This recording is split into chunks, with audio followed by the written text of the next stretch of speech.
मुझे जब मिडनाइट में स्पाइसी खाने की मन होती है तब मैं इसी तरह मिर्ची पाउडर मिक्स करके खाती हूँ।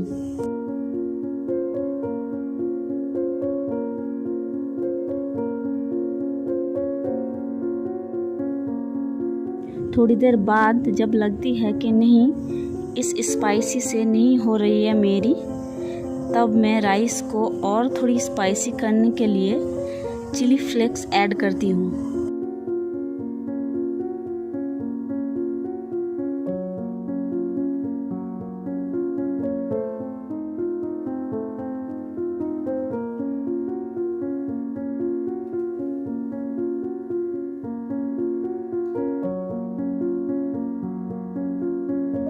इस तरह से राइस खाने की मज़ा ही कुछ और है और मेरी मिडनाइट में स्पाइसी खाने की शौक भी पूरी हो जाती है।